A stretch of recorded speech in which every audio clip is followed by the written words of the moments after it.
आपने बहुत ही कम एज में, I think you are the youngest to crack to become a chartered accountant. At one point, I was the youngest to get 4 degrees by the age of 23. तो CA, CS, CMA and Bachelors in Finance and Investment Analysis, जिसकी India में उस समय 40 seats ही होती थी बस, all India. और ये सब आप 23 साल में कर चुके थे? मैं 23 साल में कर चुका. Hi, my name is Sarthak Ahuja. I'm an investment banker and a business educator. Indian stock market में निफ्टी 50 में लगाइए. चाहे आप HDFC म्यूचुअल फंड सोचें, आप एक्सिस सोचें, आप ICICI सोचें, आपको जिससे कंफर्ट है, ठीक है, आप उससे लगाइए, बट निफ्टी 50 में लगाइए. इज़ द सेफेस्ट बेट अगर आपको कुछ भी नहीं पता है फाइनेंस के बारे में और आपके पास टाइम नहीं है finance. The industry of finance makes money by complicating finance for the common man. Telling them कि ये देखो इतना कॉम्प्लेक्स है, there are these numbers, this calculation is required, तो आप हमें पैसा दे दीजिए, हम आपके बिहाफ पे इन्वेस्ट कर देंगे. Correct. And we will take a management fee plus a cut from the performance. जब भी मुझसे लोग पूछते हैं ना कि मैं कौन सा बिजनेस करूँ, मैं सबसे पहले कहता हूँ एक बहुत बेसिक एक्सरसाइज होती है, it's called the Ikigai framework. Where you essentially try to find out what is it that you like, what is it that you have a skill for, what is it that the market needs, and what is it that you can be paid for. जियो की वजह से बहुत लोग social media पे आए हैं, वो phones afford कर पाए हैं. वो आपका जियो है आपके पास? मेरे पास एक कनेक्शन जियो ज़रूर है. हम दोनों के पास है, लेकिन फिर भी अंबानी जी ने हम दोनों को शादी में नहीं बुलाया. But anyway, that's a different issue, बाद में बात करें. नमस्कार दोस्तों, कैसे हैं आप लोग? द रौनक पॉडकास्ट में वेलकम. अच्छा, एक वर्ड है जीनियस. ये ना ऐसा शब्द है जिसका सबसे ज़्यादा आज के टाइम में नाजायज़ इस्तेमाल हो रहा है, क्योंकि इस वर्ड को किसी के भी साथ फिट कर दिया जाता है, खर्च कर दिया जाता है. लेकिन जिस इंसान से आज हम लोग इस पॉडकास्ट में बात करने वाले हैं, इस वर्ड को सही में वो डिज़र्व करते हैं, क्योंकि एक ऐसा शख्स है जिसके नाम भारत का सबसे कम एज का चार्टर्ड अकाउंटेंट होने का रिकॉर्ड है. सही सुन रहे हैं आप, जो CA भी हैं, कंपनी सेक्रेटरी भी हैं, जो पढ़ाते भी हैं, फाइनेंस और बिजनेस कंसल्टिंग भी करते हैं, स्टार्टअप्स को भी फंडिंग में मदद करते हैं, उन्हें सलाह देते हैं, बुक्स भी लिख चुके हैं, टेडेक्स पे और टेड टॉक कर चुके हैं, स्पीकर भी रहे हैं. और दूसरे जो सबसे इंपॉर्टेंट पार्ट, इनके सोशल मीडिया पर ना 2 मिलियन से ज़्यादा सब्सक्राइबर्स भी हैं. इनफैक्ट आगे वो सोशल मीडिया पे जो शुरू करने वाले हैं वो सुनकर आप हिल जाओगे. अब आपको सुनकर ये लग रहा होगा कि मैंने 5-10 लोगों का इंट्रोडक्शन दे दिया. नहीं, वो एक ही आदमी है जो इस वक्त हमारे सामने बैठे हैं. सो प्लीज़ वेलकम सार्थक आहूजा, द रौनक पॉडकास्ट पे स्वागत. Thank you Raunak, thank you. That was a very generous and kind introduction. और सही इंट्रोडक्शन था. I think this also reminds me of this concept. It's called the Dunning-Kruger effect. Okay. Which essentially says that how much your perception of how much you know is almost like an inverted U. जब आपको बहुत कम पता होता है तो आपको पता है मेरे को कुछ भी नहीं पता, बट आपको थोड़ा सा पता लगने लगता है ना, then you think मैं तो expert हो गया हूँ. But real experts genuinely realize the gap in their knowledge and how much they don't know.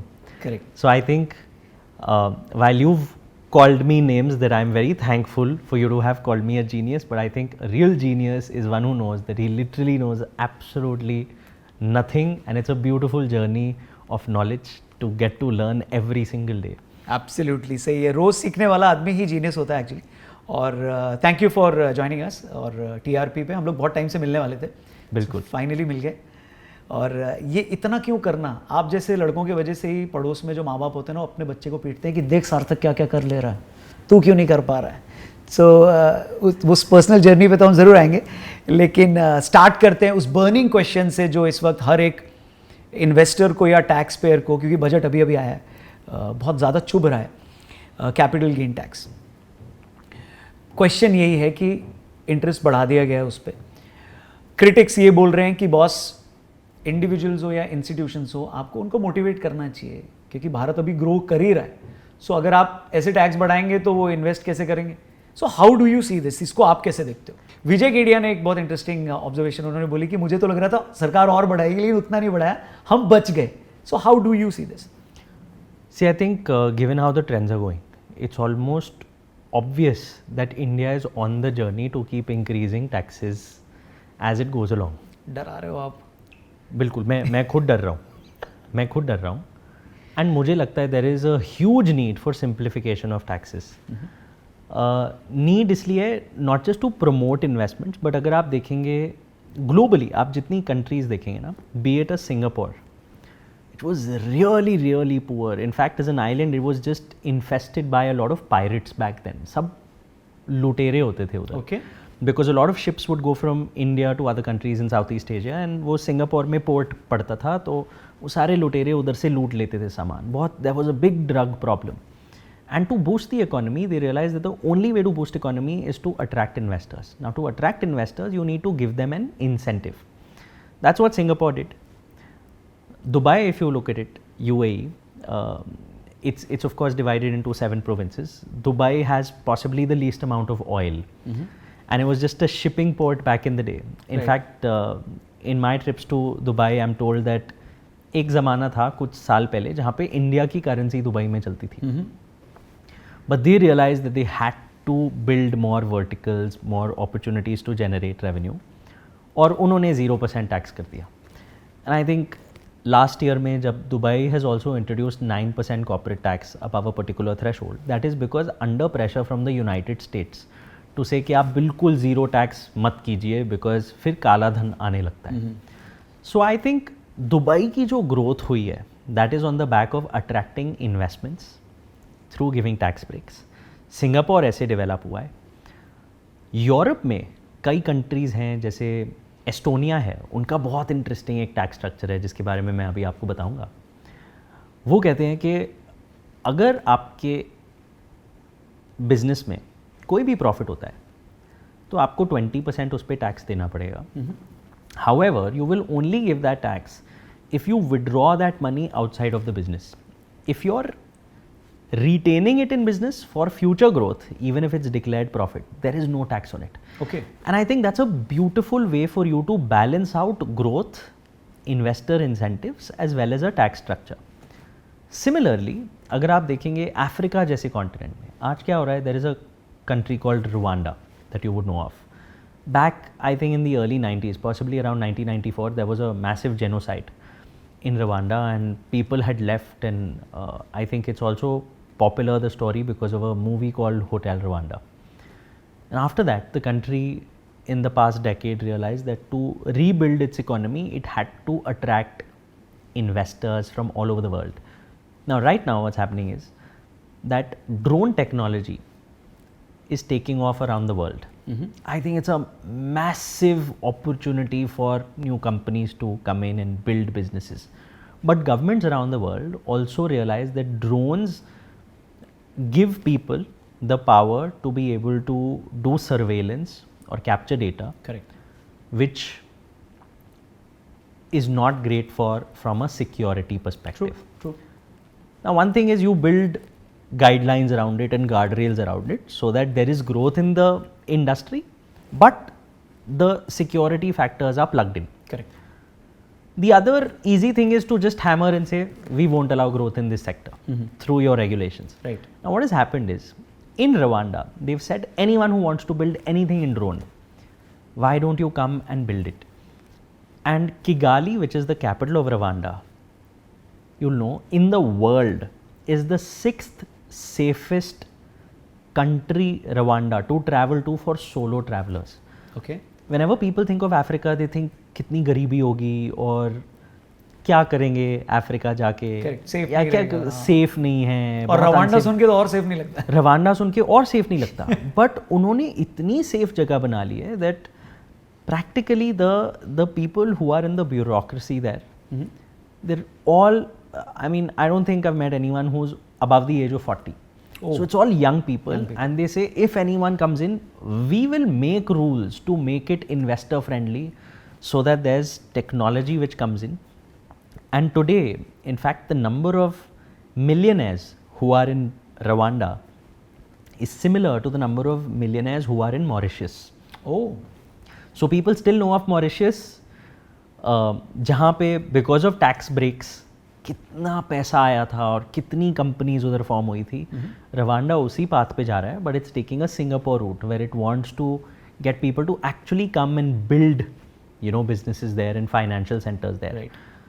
While the Indian government is trying to do it through the gift city, I feel it is the time when we're competing with China. And I kid you not, मैं digress कर रहा हूँ taxation के point से. But आज जितने मैं US companies से बात करता हूँ फॉर माई बिजनेस, या मेरे जितने क्लाइंट्स हैं जो यूएस में सप्लाई करते हैं, यूएस में हर कंपनी कह रही है कि हमें सोर्सिंग बहुत सस्ती पड़ती है, चाइना से आ रही है। बट अगर आप कंज्यूमर ब्रांड है यूएस में और कस्टमर्स को पता लगेगा कि आपकी सोर्सिंग चाइना से है, तो ब्रांडिंग पर्सपेक्टिव से अच्छा नहीं है। तो वो बोलते हैं कि आप मेरे को 20-25% महंगा दे दो, बट आप चाइना के अलावा कहीं से मेरे को सोर्स करके दे दो, इंडिया से है तो बहुत अच्छा है। क्योंकि ऑप्शन में वियतनाम जैसी कंट्री भी आती है।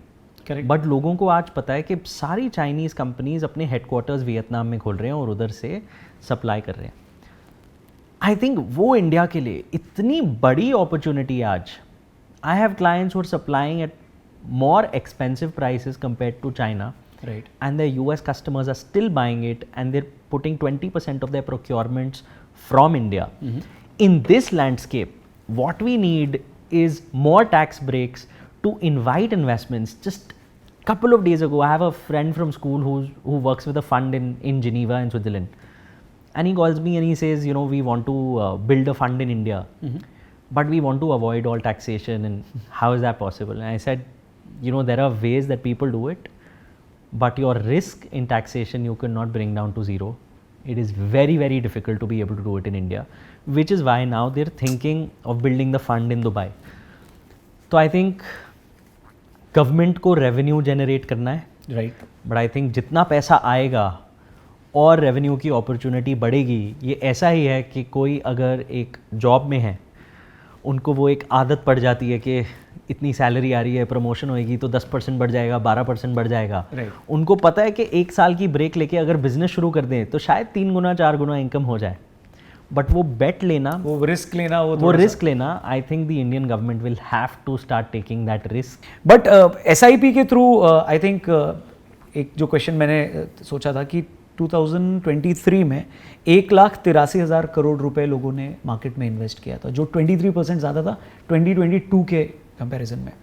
सो ये लोग जो मार्केट में इन्वेस्ट करें, क्योंकि एक FD फ्रेंडली कंट्री थी हमारी कि फिक्स डिपॉजिट में डालना है, अब जो लोग म्यूचुअल फंड और बाकी वेल्थ प्रोडक्ट्स में जो पैसे लगा रहे हैं, इसको आप कैसे देखते हैं, और यंगस्टर्स के लिए आपका क्या ओपिनियन है इसमें? मैं कहता हूँ this is a very very good cultural shift that the country is going through.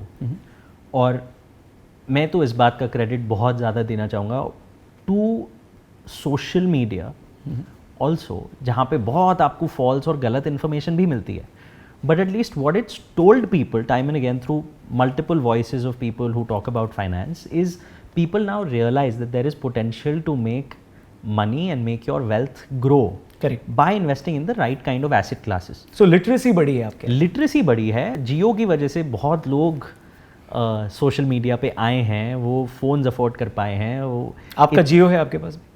मेरे पास एक कनेक्शन जियो ज़रूर है। हम दोनों के पास है, लेकिन फिर भी अंबानी जी ने हम दोनों को शादी में नहीं बुलाया। But anyway that's a different issue, बाद में बात करेंगे।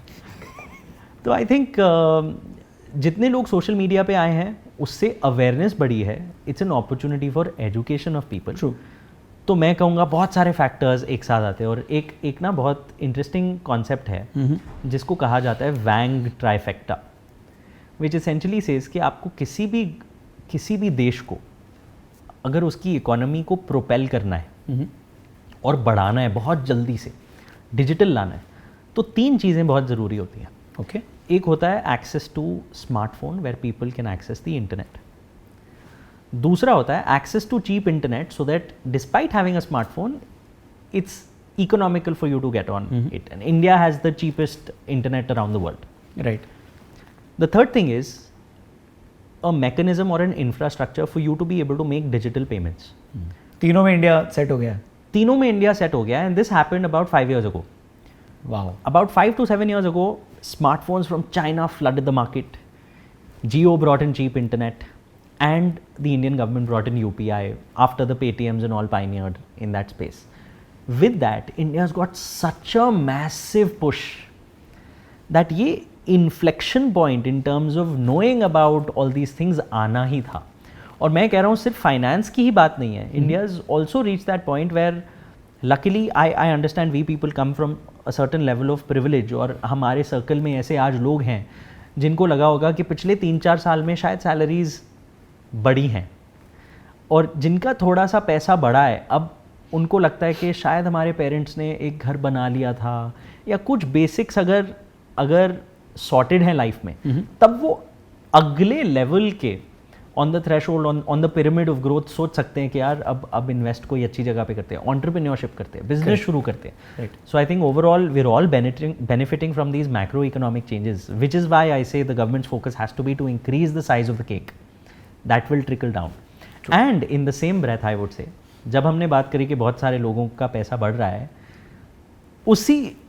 उसी टाइम पे अगर आप देखें in Tier 3 India, a lot of people where consumption is drastically reducing. It's reducing where अगर आप FMCG कंपनीज का डेटा देखेंगे, HULs, Reckitt Benckiser's, उनका Tier 3 में कंजम्पशन एक्चुअली कम होती जा रही है पिछले 2-3 सालों में. Which is why in economics we talk about the K-shaped economy, कि एक पार्ट आपका बहुत बढ़े जा रहा है, दूसरा पार्ट आपका घटे जा रहा है. वो आई थिंक बहुत ही रिस्की चीज़ है. करेक्ट. एंड हम लोग आज इधर बैठ के बात कर सकते हैं वो प्रिविलेज के बारे में, तो हम ओनली वो अपर के बात कर रहे हैं, हम इस लोअर के की बात नहीं कर रहे जो काफ़ी दर्दनाक है और उधर लोगों को प्रॉब्लम्स है. तो आई थिंक एक दिलासा जो आप अपने आप को दे सकते हैं टैक्स बढ़ने का, कि let us hope with the right intention, अगर वो पैसा उन लोगों की भलाई के लिए जाता है, राइट, तो आप उसको डोनेशन मान लीजिए. हमेशा सोचना कि मेरे घर के बाहर वाला पॉट होल तो भरा नहीं है, तो मेरे टैक्स का क्या फ़ायदा, शायद is also a little selfish. So I would say there are both sides of the same coin. और करंट गवर्नमेंट में आपको लगता है वो उन तक पहुंच रहा है?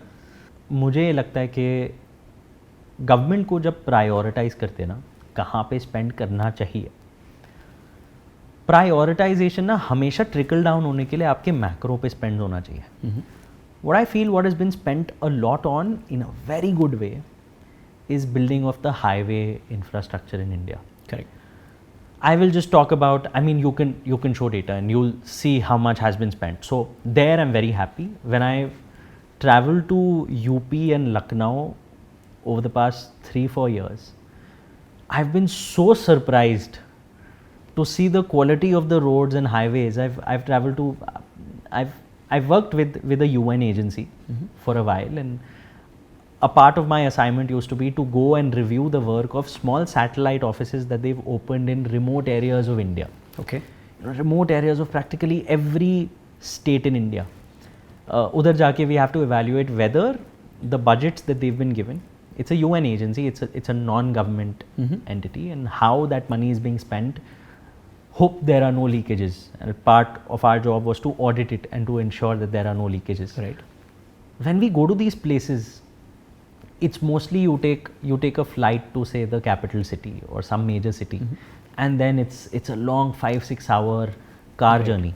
I have been pleasantly surprised over the past 4-5 years to take those car journeys to say, wow, I could not have imagined that roads have reached these places. क्योंकि एक फंडामेंटल लेवल पे अगर आप समझेंगे, कोई भी इकोनॉमी बढ़ती है या कोई भी सिटी तब बढ़ती है, कोई भी इंसान काम के लिए 30 मिनट से ज़्यादा ट्रैवल नहीं करना चाहता. एंड मुंबई वालों के लिए बातचीत आप छोड़ सकते हैं, प्लीज़ कंटिन्यू. एब्सोल्युटली. तो कोई भी इंसान 30 मिनट से ज़्यादा ट्रैवल नहीं करना चाहता.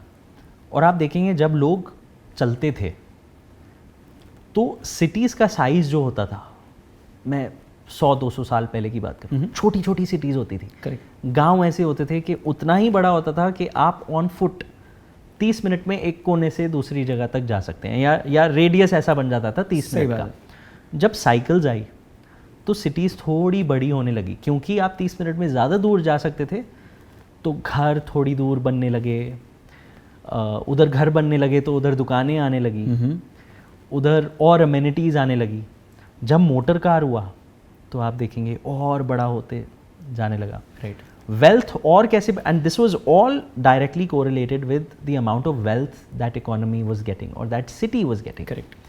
Then when skyscrapers came, it wasn't just growth which was horizontal in a circle, it was also vertical. Perfect. Which is why the industrial revolution enabled that through automobiles and through travel is one of the biggest, most fundamental infrastructure things that you can build to boost an economy. So I would say if on ground I am seeing an improvement in roads and highway networks, that is a fabulous first step on a 15-20 year journey. In China today, if you get on a train, they travel at speeds of 800 kilometers per hour, which is matching the speeds of airline travel. And they've got magnetic rails where literally the track doesn't even touch the train. It's literally hovering over it and jerk free, just traveling at those speeds. And this technology came there, was present even 10 years ago.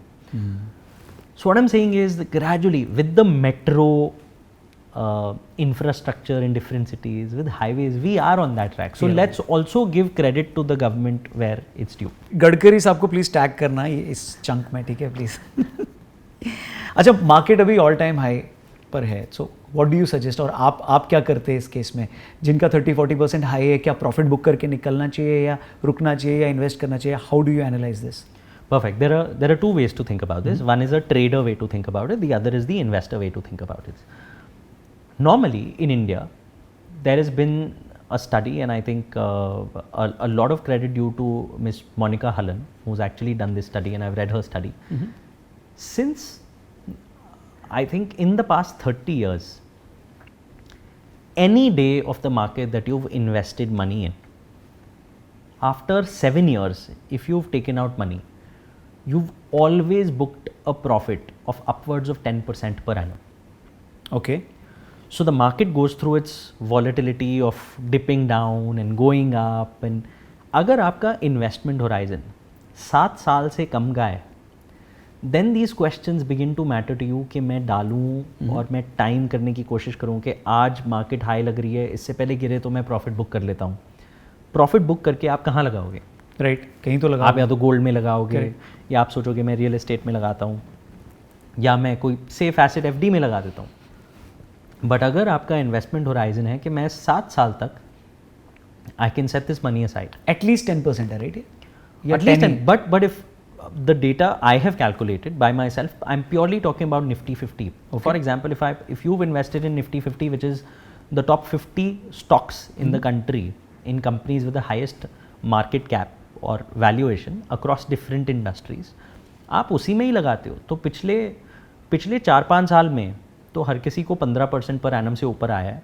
पिछले 1 साल में 25% से ऊपर Nifty 50 ने दिया है. But अगर आप लंबे टाइम साइकिल में जाते हो, 10 years, 15 years, you will see it's given more than 12% per annum.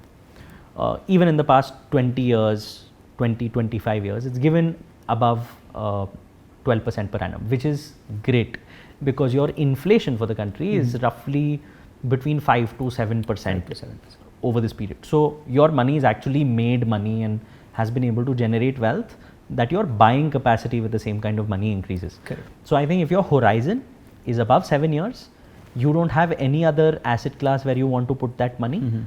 Just stay invested. It doesn't matter because 7 साल बाद right. ये निफ्टी और स्टॉक मार्केट इससे ऊपर ही जा रहा होगा. Right. अगर आप स्टॉक ट्रेडर हैं कि आप सोचते हैं कि इस स्टॉक से निकाल के मैं दूसरे स्टॉक में डालूं, उधर मैं कहूँगा बहुत पढ़ाई लगती है, बहुत टाइम लगता है. Even though I'm a finance person, I know I'll give you a legit statistic, which is the industry of finance makes money by complicating finance for the common man. Telling them कि ये देखो इतना complex है, there are these numbers, this calculation is required, तो आप हमें पैसा दे दीजिए, हम आपके behalf पे invest कर देंगे. Correct. And we will take a management fee plus a cut from the performance that we're able to do. इसको रेगुलेट क्यों नहीं करती है गवर्नमेंट? नहीं, this is very highly regulated. But मैं आपको बोलूँगा मैं अपनी इन्वेस्टिंग जर्नी की बात करूँ ना, तो I invest in real estate, I invest in the stock market, and my way of investing in the stock market is to just put my money in the Nifty 50 and just forget about it. And I'll tell you why. Because 95% of the actively managed funds, when I say actively managed funds, it's a mutual fund where someone decides, okay, I will invest in energy sector and I will find specific stocks, or I will invest in small cap or mid cap or blue chip companies और pharma और IT, ये जो भी एक fund managers बैठ के study करते हैं एक इंडस्ट्री का और कंपनीज़ का एंड उसमें पैसा इन्वेस्ट करते हैं over a long term horizon, over a 15-year period, 95% of actively managed funds have not been able to beat the return of Nifty 50. Oh. Nifty 50 में you are investing in auto, you are investing in pharma, you are investing in IT, you are investing in finance. आप हर industry में invest कर रहे हैं, हर industry की top companies में invest कर रहे हैं. तो टॉप 50 में से anyone who's at rank 50 in the next quarter goes from 50 to 51 and some other company rises up to the rank of 50, automatically आपका फंड वो 51st वाली से पैसा निकाल के ऊपर आ जाएगा, 50th वाले में पैसा डाल देता है. Correct. So it's automatically exiting from a company and entering into the company without any active fund manager putting any mind to मेरे को किस में से निकाल के किस में डालना है. ये ऑटोमेटिक हो रहा है जिसमें आपको मैनेजमेंट फी कुछ नहीं जाती क्योंकि राइट किसी को कुछ पढ़ने की एक्टिवली कंपनी स्पॉट करने की ज़रूरत नहीं है. तो शॉर्ट टर्म में बहुत सारे म्यूचुअल फंड्स और फंड मैनेजर्स कहेंगे कि देखो निफ्टी 50 ने पिछले 5 साल में 15% पर एनम दिया है, हमने तो 18% दिया है, हमने 20% दिया है. Right. But over a 15-year cycle you will mostly realise 95% will not be able to beat the market. तो अगर आपका investment horizon is long term, just put money in Nifty 50 because you are banking on the best companies of India and all industries to perform well, and India is growing. I am really bullish on India. यानी वो बुलाता है मगर जाने का नहीं, right. सो और ये पता है ये एटीट्यूड क्यों आया सार्थक में, उससे ही जुड़ा मेरा नेक्स्ट क्वेश्चन है. और टाइमिंग देखिए कितना परफेक्ट है इस आंसर का आपके, कि आपने बहुत ही कम एज में, I think you are the youngest to crack to become a chartered accountant. At one point I was the youngest to get 4 degrees by the age of 23. तो CA, CS, CMA and bachelors in finance and investment analysis, जिसकी India में उस समय 40 seats ही होती थी बस all India. और ये सब आप 23 साल में कर चुके थे? मैं 23 साल में कर चुका. और मैंने सुना है, correct me if I am wrong, self study से किया था आपने? हाँ जी. तो मैंने कभी कोई कोचिंग नहीं ली थी. तो इसीलिए बोल रहे हैं कि किसी और से पूछ के अपने वेल्थ को प्लान नहीं करने का, खुद से करने का. नहीं देखो, मैं उसमें ये भी कहूँगा कि इसका मतलब ये भी होता है कि किसी और से कोचिंग नहीं ली थी, तो इसका मतलब ये नहीं है कि खुद मेहनत नहीं लगाई थी पढ़ने में. वो सबसे इम्पोर्टेंट है. तो इसलिए मैं कहूँगा कि अगर बिल्कुल भी नहीं पता है तो गेट एजुकेटेड. और अगर आप किसी को और ट्रस्ट नहीं कर सकते हैं, बेस्ट है आप इंडियन स्टॉक मार्केट में निफ्टी 50 में लगाइए. चाहे आप HDFC म्यूचुअल फंड सोचें, आप एक्सिस सोचें, आप ICICI सोचें, आपको जिससे कंफर्ट है, ठीक है, आप उससे लगाइए. बट निफ्टी 50 में लगाइए इज़ द सेफेस्ट बेट अगर आपको कुछ भी नहीं पता है फाइनेंस के बारे में और आपके पास टाइम नहीं है फाइनेंस में. ठीक है. तो जो मेरा सवाल था वो ये था कि ये इस जर्नी के बारे में बताइए कि कैसे इतना सब खुद से कर लिया, कितनी मेहनत करी, क्या थॉट प्रोसेस था उस टाइम पे. फिर हम लोग स्टार्टअप पे आएंगे, इन्वेस्टमेंट पे आएंगे, और क्योंकि कुछ सवाल और भी है मेरे पास. प्लीज़. मैं आपको एक चीज़ बताऊंगा कि आई थिंक जब मैंने सोचा कि CA करना चाहिए, एक तो शायद डिसीजन खुद का इतना नहीं था जितनी कंडीशनिंग थी घर पे. Both my parents were chartered accountants. Okay. And बचपन में when my mother would ask me कि बेटा आप बड़े होके क्या बनोगे, and I would say astronaut. Good सो जाओ. And I would say police. से अच्छा सो जाओ. I didn't know what a chartered accountant is or what is a CA, but because I was in KG, my parents had told me if your teacher asks you what do your parents do, you have to say they are chartered accountants or they are CAs. So I didn't know what a CA does, but एक दिन रात को मैंने कहा कि मैं बड़े होके CA बनूंगा. तो उन्होंने कहा मेरा बेटा, और एक चॉकलेट निकली जेब से, और मैंने कहा अरे वाह, ये कुछ तो है, ये मतलब CA मतलब बहुत अच्छी चीज़ है. It's better than an astronaut, better than being a policeman. So I think there was a lot of conditioning that went into it, and I give full credit to it because it's good conditioning. That's what every Indian kid do. Parents want the best for their children. Correct. So I think that's how I got into becoming a chartered accountant. मैंने ना class में मुझे teachers से सुन के मैं बहुत bore होता था, तो मेरी अटेंशन नहीं रहती थी कि वो क्या पढ़ा रहे होते थे. तो मुझे घर जाके ना खुद से पढ़ना पड़ता था कि टेस्ट से पहले अभी खुद तो समझना पड़ेगा. And I think luckily over the years मेरे को रियलाइज़ हुआ कि खुद से मैं पढ़ रहा हूँ तो सिर्फ I would not refer to my textbook. My father, very nice of him, शुरू से ही वो हर क्लास में सोचते थे कि अच्छा तुम्हारे इस सब्जेक्ट के लिए मैं और कौन सी रेफरेंस बुक ले आऊँ। ओह, तो वो एक्टिवली मेरे लिए बहुत सारी किताबें और लाते थे कि मेरे को जिससे और ज़्यादा पर्सपेक्टिव मिले उस सब्जेक्ट के बारे में। कहीं पे एक्सप्लेनेशन ज़्यादा आसान होगी, कहीं पे एग्जांपल्स बहुत बेटर होंगे। This is across subjects, right. तो आई थिंक उन्होंने वो एक एक्सपोजर और एक इन्वायरमेंट क्रिएट कर दिया कि मेरे को एक्सेस टू मल्टीपल रिसोर्सेज रहता था। तो एक आदत पड़ गई समझने की। Over a period of time जब मैं चार्टर्ड अकाउंटेंसी कर रहा था, कई सब्जेक्ट्स नहीं समझ आते थे, तो मैं यूट्यूब पे कोशिश करता था। अच्छा, और बहुत अच्छी वीडियोस मिल जाती थी कि कोई वेरी भले मानुस एज दे कॉल इट, कोई बहुत अच्छे होंगे जिन्होंने सोचा कि मुझे ये समझ आया अच्छे से, मैं बाकियों को समझाता हूँ। करेक्ट। सो आई रियलाइज्ड कि आप ढूंढो तो भगवान भी मिल जाते हैं, एंड विद कोर्स मटेरियल तो मिल ही जाएगा। कोर्स मटेरियल तो मिल ही जाएगा। एंड आई रियलाइज दैट मैं ओवर द ईयर्स ढूंढ पा रहा था। तो मेरे पेरेंट्स बहुत कंसर्न थे जब वो मुझे कहते थे कि तुम ना कोचिंग ले लो, क्योंकि ये सब्जेक्ट्स आसान नहीं है। पर उस टाइम पे ये खुद के लिए कन्विक्शन आना और ये अंडरस्टैंडिंग, ये क्लैरिटी आना कि मेरे को नहीं लेना है, ये बहुत बड़ा जुआ है।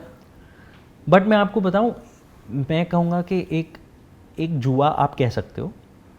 दूसरा मैं कह सकता हूँ जैसे finance compounds and money compounds, I think ability to learn also compounds. Okay, आप छोटी एज पे अगर आप सोच पाएंगे ना कि मैं खुद से कोशिश करता हूँ, शायद समझ आ जाए, और आपने यूनिट टेस्ट खुद से पढ़ के कर दिया, आपको कॉन्फिडेंस आ जाएगा कि शायद मैं एग्ज़ाम के लिए भी कर लूँगा।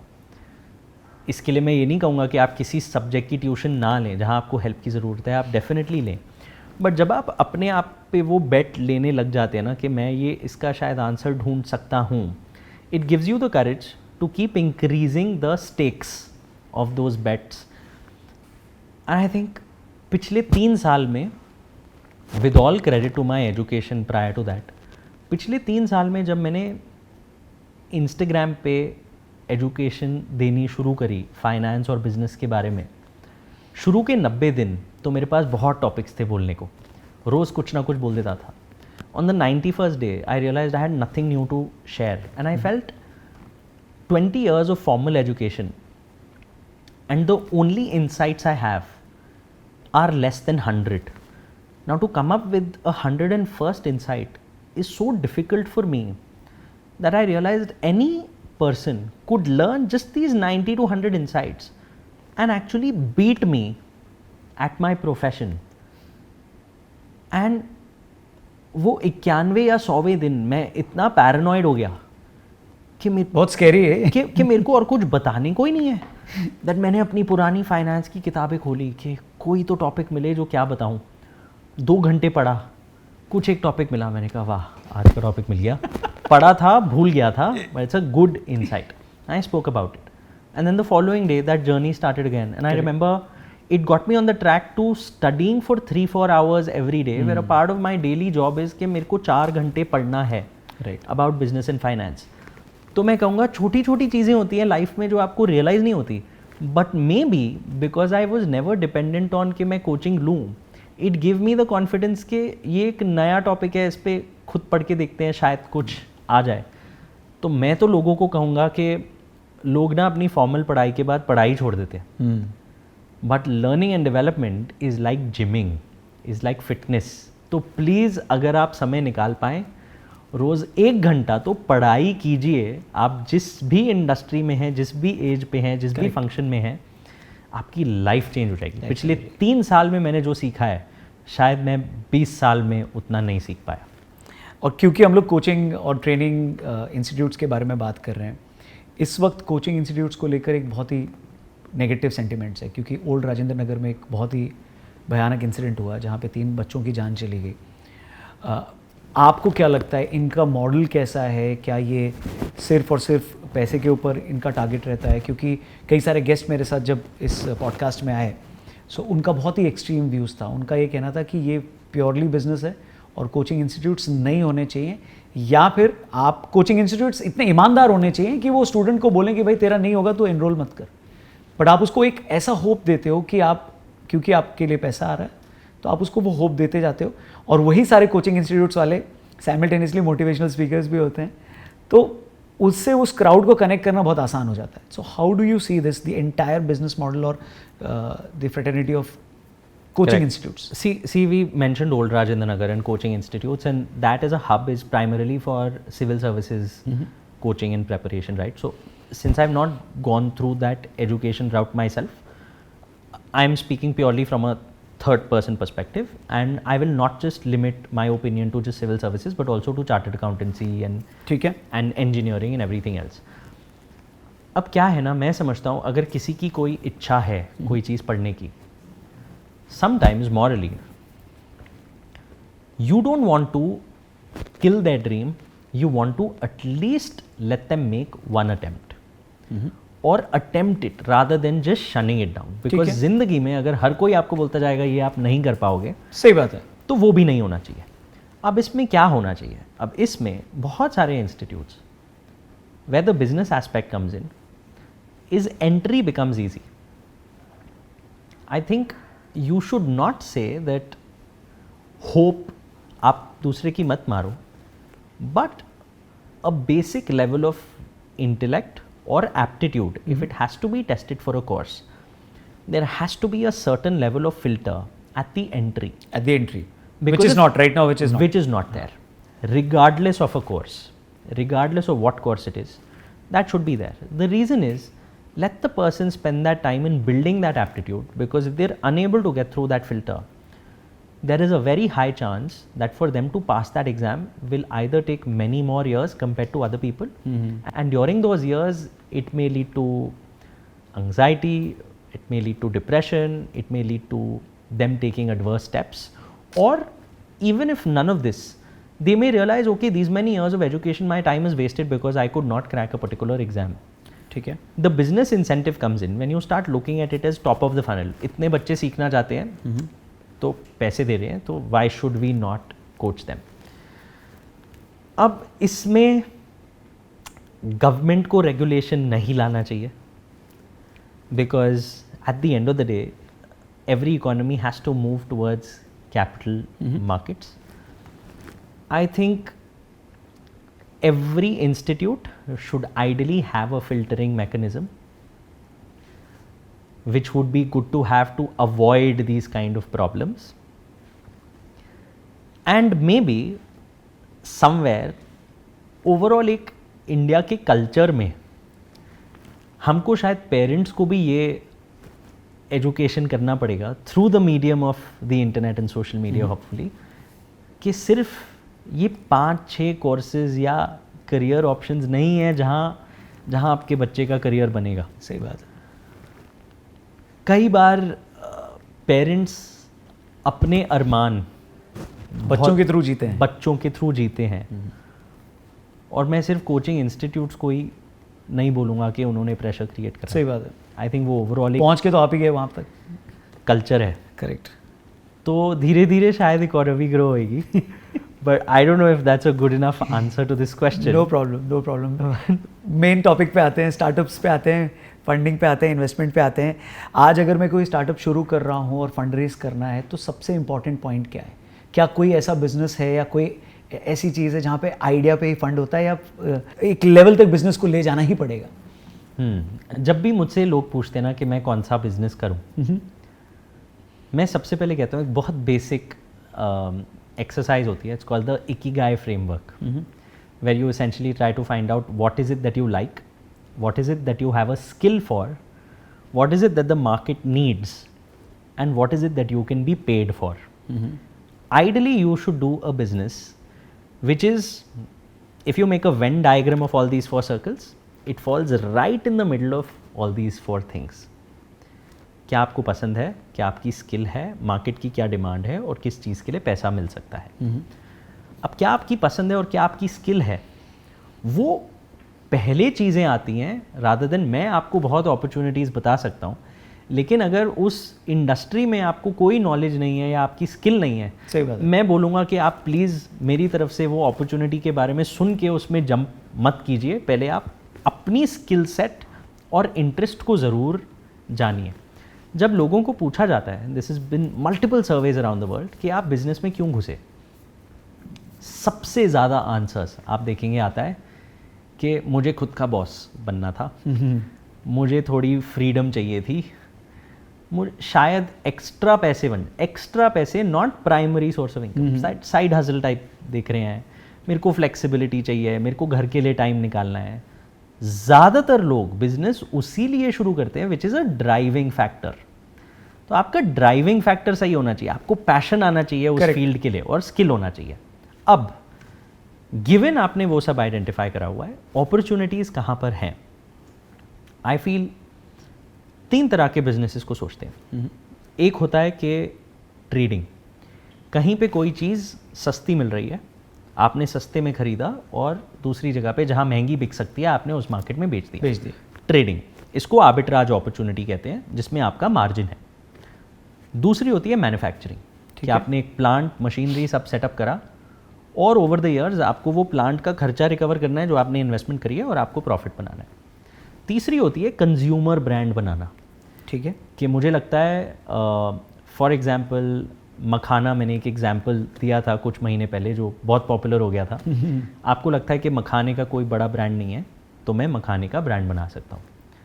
लोग अनफॉर्चुनेटली कहाँ से शुरू करते हैं? वो कंज्यूमर ब्रांड से शुरू करते हैं। लेकिन ये सबसे टफ और सबसे लंबी जर्नी होती है। Ideally you should start off through trading opportunities which are very short lived. Normally 6 महीने से 1 साल, मैक्सिमम 2 साल तक ट्रेडिंग अपॉर्चुनिटीज आपको मार्केट में दिखती हैं। ठीक है, उसको आप कैसे आइडेंटिफाई कर सकते हैं? फिर कोई बड़ा ट्रेडर आ जाता है, क्या होता है फिर कोई बड़ा ट्रेडर आ जाता है जिसको लगता है कि एक ये प्लेयर है जो इधर काफ़ी पैसा कमा रहा है, this is my opportunity to come in and beat them at price, और मे बी मैं ज़्यादा कैपिटल डाल के ज़्यादा स्टॉक ले सकता हूँ। ज़्यादा स्टॉक ले लूँगा, मेरे को सस्ता पड़ेगा तो मैं इनको प्राइस पे बीट कर दूंगा। करेक्ट, या मैं ज़्यादा मार्केट प्लेसेस पे लग जाऊँगा, या मैं लोगों को क्रेडिट देने लग जाऊँगा कि आप मेरे को 30 दिन के जगह आप मेरे को 60 दिन में पैसा दे दीजिए। तो बड़े लोग आ जाते हैं। तो ये अपॉर्चुनिटीज़ आइडेंटिफाई करने के लिए बहुत सारा डेटा है। For example, there is a website called Index Mandi. Index Mandi, it's spelled as INDEX MUNDI, जहाँ पे commodities होती हैं, जैसे राइस हो गया, ऑयल हो गया, वीट हो गया, फ्लावर्स, फ्रूट्स, आपको ग्लोबली प्राइसेस दिखते हैं कि हर मार्केट में आज उस कमोडिटी का क्या प्राइस चल रहा है। ठीक है, वो डेटा अगर आप देखेंगे तो आप इस्टेब्लिश कर सकते हैं कि मेरे इधर इंडिया में I have access to this product which is expensive in another market. अगर मैं लॉजिस्टिक्स, वेयर हाउसिंग सबकी कॉस्ट लगाऊंगा, क्या तब भी मेरे को मार्जिन बच जाएगा? That is a great resource for you to look at commodity trading activities. Right, बहुत सारे लोग जो लॉजिस्टिक्स का काम करते हैं या ट्रकिंग का काम करते हैं, उनको ये वेबसाइट देखने की ज़रूरत नहीं पड़ती। उनको पता लग जाता है कि मैं इस मार्केट से ये लेके इस पोर्ट पे जा रहा हूँ और पोर्ट पे ये शिप जा रही है इस कंट्री में, बहुत सारा सडनली ये सामान आ रहा है तो कुछ तो होगा। तो वो उस तरह से डेटा को देख के ये अपॉर्चुनिटीज़ करते हैं और वो एक्सपोर्ट करने लग जाते हैं। ठीक है, दूसरी अपॉर्चुनिटी होती है, आप बहुत सारी ऑनलाइन ई कॉमर्स वेबसाइट्स को देख सकते हैं, सोशल मीडिया प्लेटफॉर्म्स को देख सकते हैं।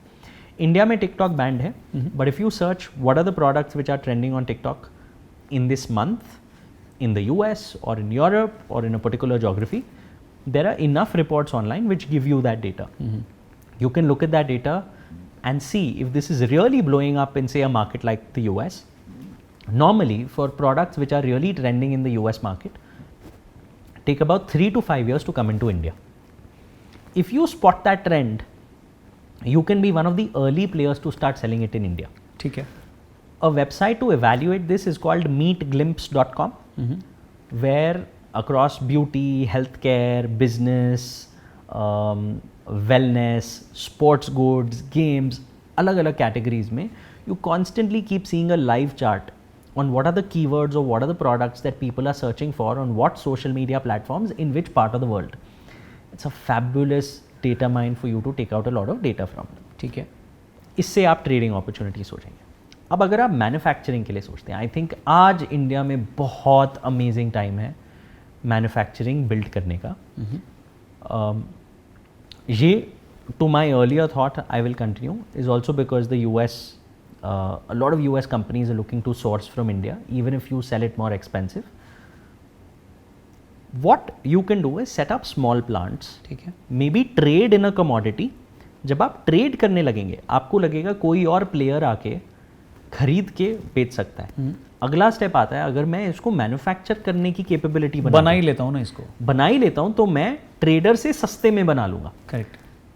तो my opportunity in business is going to be logger.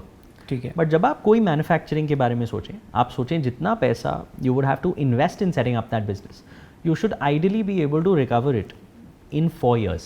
Okay. Would you be able to generate enough sales or orders to be able to sell that product? और प्रॉफिट अलग है ही, मतलब हाँ, मतलब वो प्रॉफिट में से आप वो कैपिटल, इतना प्रॉफिट होना चाहिए 4 साल में कि आपकी जो इन्वेस्टमेंट कर जाओ, आप आ जाओ उस पे, वो इन्वेस्टमेंट रिकवर हो जाए। ठीक है, रिकवर हो जाए। And in subsequent 4 to 5 years you should be able to generate enough profits कि अगर आप अपनी इन्वेस्टमेंट को देखें, your return on investment over the years should beat रफली 25 to 30% पर एनम। ओके, इतना मैन्युफैक्चरिंग में आप कर सकते हैं। बट बहुत लोग क्या करते हैं, गलती is you set up a manufacturing facility thinking that buyers will come. The reason I say start off with trading is because trading will enable you to make connects with buyers. Once you've got buyers, that's when you get into manufacturing and take that bet. ठीक है। If you don't have buyers, don't get into manufacturing yourself. So if trading is a 6 month to a 2 year opportunity, manufacturing is mostly an 8 year play. And then come consumer brands. जब आप manufacturing में घुसे हो, आप एक commodity को बेच रहे हो क्योंकि आपके पास buyers हैं। अब आप सोच सकते हो, अगर मैं अपनी commodity पे एक brand लगा देता हूँ, then I will be able to charge a premium that even if my competitor sells it for cheaper than me, he will not be able to beat my sales because owing to my brand, I'm able to charge a premium. But building a brand is such a long exercise. It's like investing for the long term. It takes nothing less than 15 years. तो बहुत सारे D2C brands which try to build a brand over 4-5 years today are finding it extremely difficult, because to build that kind of brand loyalty and recognition, you will have to burn a lot of money, which today investors are not willing to fund sitting in 2024. So I think, I would say in a bootstrap fashion, this should be your potential. Now, if you want an investor to fund it, equity investors would ideally want to see कि आपके पास उस industry का expertise है, आप जिसके बारे में idea की बात कर रहे हो। तभी we come to the ikigai framework. ठीक है। You should have ideally worked in that industry for nothing less than 5 years to have deep enough insights about an industry. तो पैसे लगाने से पहले वो सबसे पहला फैक्टर ये देखता है, पहला तो वो एक्सपीरियंस ज़रूरी है। आप बहुत बार देखेंगे लोग कंप्लेन करते हैं कि IIT, IIM, ISB वालों को ही फंडिंग मिलती है, हमें तो नहीं मिलती। आई थिंक रीज़न ये है कि इन्वेस्टर के पास जब डेटा पॉइंट्स नहीं हैं to establish how successful an entrepreneur you are going to be, they are going to evaluate you on कि क्या आप बहुत हसल करके, बहुत पढ़ाई करके, डिसिप्लिन, घंटे मेहनत लगा के आप क्या एक बहुत कंपेटिटिव एग्ज़ाम को क्रैक कर पाए। अगर कर पाए, that in itself tells that जहाँ मेहनत और घंटे लगाने की ज़रूरत पड़ेगी तो आप कर पाएंगे। करेक्ट। सो वो बहुत ज़रूरी है। अगर आपके पास वो नहीं है, you will have to compensate it with at least 5 to 7 years of experience in the industry in which you are building. ठीक है, दैट्स वन। सेकेंड, वो देखना चाहेंगे ट्रैक्शन। आज की डेट पे 2024 में सिर्फ आइडिया पे पैसा लगाना बहुत टफ है। कोई एग्जाम्पल है अपने पास? एग्जाम्पल्स हैं, उन सारे लोगों के हैं। मैं 2 कैटेगरी ऑफ लोगों पे पैसा लगाते हैं लोग आइडिया स्टेज पे। या तो आप पहले ही बहुत अच्छा बिजनेस बना चुके हैं, तो पीपल नो कि आपकी बिजनेस बिल्ड करने की कैपेबिलिटी इज ऑलरेडी टेस्टेड। तो अब ये नया दूसरा आइडिया है, नया आपके पास दूसरा आइडिया है, तो बना लोगे वो आप बना लोगे। ठीक है, तो उस पे पैसा मिलेगा। दूसरा है इनक्यूबेटर्स इन इंडिया। अगर आप एक स्टूडेंट हैं कोई कॉलेज में, startup India seed fund scheme है, वो बहुत सारे कॉलेजेस के इनक्यूबेटर्स को पैसा देते हैं। तो कई बार आपका कॉलेज अपना अलमनाई स्टेटस और बेस को अच्छा करने के लिए और उनमें एंटरप्रेन्योरशिप प्रमोट करने के लिए वो कहते हैं कि अगर आप प्लेसमेंट में नहीं बैठना चाहते, आपका कोई अच्छा स्टार्टअप आइडिया है, हम इवैल्यूएट करेंगे एज अ कॉलेज और हम आपको अपने इनक्यूबेटर में एक वर्किंग डेस्क देंगे, इंटरनेट एक्सेस देंगे, कुछ एक्सपर्ट्स बुलाते रहेंगे, आपकी कंपनी इनकॉर्पोरेट फ्री में करवा देंगे या मिनिमल कॉस्ट में करवा देंगे। वो लोग आप पे आइडिया स्टेज पे बेट ले सकते हैं, क्योंकि वो एक तरह से आपके फैमिली पेरेंट्स हैं, वो कहते हैं हमारे स्टूडेंट्स करना चाहते हैं. Correct. That's where you can apply, and you can apply through the Startup India Seed Fund scheme. But apart from this, for you to get on the idea stage is difficult in today's economy and times. Right. Perfect. Startups को लेकर जो अक्सर बात कही जाती है कि world wide अगर हम देखें तो डेटा और रिसर्च ये कहती है 90% से ज़्यादा फेल हो जाते हैं. उसमें से कई ऐसे होते हैं जो 4-5 साल के बाद नहीं चल पाते हैं. फंडामेंटली कौन सी चीज़ है जो एक स्टार्टअप रॉन्ग करता है जिसकी वजह से वो इस 90% की कैटेगरी में आता है, या ये परसेंट और ज़्यादा है? आई थिंक एक हर स्टेप पे अलग अलग मिस्टेक होती है. ठीक है. सबसे पहली मिस्टेक होती है, लोग ना अपने आइडिया से या अपने प्रोडक्ट से बहुत ही इनैमर हो जाते हैं. They get so enamored that they think this is so amazing, this is so good, if I launch this is better than everything else that I've seen in the market, this is so good, this has to sell. Now what they say is, first time founders obsess over product, second time founders obsess over distribution. Instead of building a fabulous product which you are so enamored by, you have to focus, is there a market for this? Correct. Are people willing to pay for this? A lot of people, without doing the market research or understanding who are the people who will buy it, what is the price that they'll pay for it, वो बस product बनाने में ही लग जाते हैं. And when they launch it, they realize to get to customers is so expensive. Right. It's not happening. Or even if you've gotten to the customer is saying, yeah, I don't need this. I don't need all these frills and fancies. What I already have is good. Right. Which is why there is a test. It is called the Delta 4 test. Okay. Credited to Mr. Kunal Shah, the founder of Cred. Great. He said that with an example कि अगर आपको याद है वो time जब IRCTC में आपको website नहीं होती थी, आपको टिकट बुक करनी होती थी, you would have to go and stand in queue Correct. to book a ticket. Right. And maybe you would have to take a day off from work to go and stand in line. By the time you waited an hour and by the time you get to the counter, they tell you, oh, this ticket is sold out. अब तत्काल में मिलेगी, तो come 24 hours prior. अरे मुझे क्या होता था, हम लोग को 3:30-4 बजे पापा उठाते थे और लाइन में लगा देते थे. Correct. वो मस्त नहा धो के 7:50 पे आते थे क्योंकि 8 बजे काउंटर खुलना होता था. तो बोलते थे अब तुम जाओ. मैंने बोला था यार ये प्रिविलेज तो लेने दो कि मैंने टिकट हाथ में ली है. बोले नहीं हो पाएगा बिकॉज मुझे 3 फॉर्म भरे हैं मैंने, और उसमें से कौन किस में है किस में नहीं है वो 8-1 तक ही लेना है. 8-10 भी बहुत ज़्यादा है. Correct. 8-1 तक अगर नहीं लिया उड़ जाएगा. Correct. So please. तो see, so you have experience of it, right? Right. तो अब क्या होता है कि जब आप उस समय किसी से पूछते कि टिकट खरीदने का एक्सपीरियंस कैसा है, आप कहते ठीक ही है, ऐसे ही होता है, ऐसे होता है. करेक्ट. ऐसे ही होता है. तो if someone were to ask you rate between on a scale of 0 to 10, how is it, you would say या इट्स अ 7 on 10 और इट्स एन 8 on 10. 2-3 मार्क इसलिए काट लिए बिकॉज सुबह उठना पड़ता है.